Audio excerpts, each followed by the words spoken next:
For over 2 decades, Skype has been a household name. Launched in 2003, Skype redefined how we communicate, connecting families, friends, and businesses across the globe.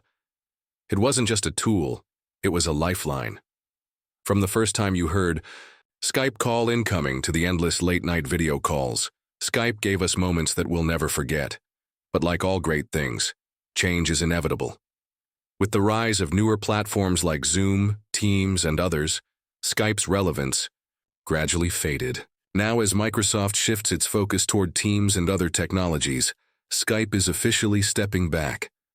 Let's take a moment to appreciate all it gave us. Skype wasn't just about making calls, it was about making connections. It brought people closer, shattered the barriers of distance, and set the foundation for the video calling apps we use today. So, let's say goodbye to Skype. Not with sadness, but with gratitude.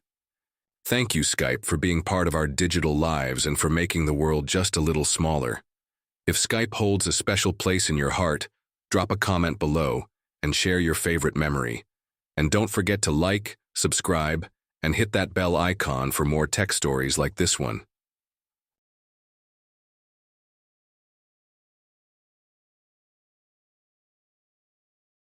Just to bring us some pain with the rain horn sound and we're taking the reins. No mercy, no compassion, that's the oath that we swear. If you see our flags waving, better say your prayers. We storm in like a thundercloud, shadows in the night, with nexus in the skies and a ravagers in sight. Burning crops, stealing loot, leaving chaos in our wake. We're the scourge of the land, make no mistake. We're the pillagers, bow to our might, bringing terror and destruction in the dead of the night. We're the pillagers, no hope in sight, better give up your emeralds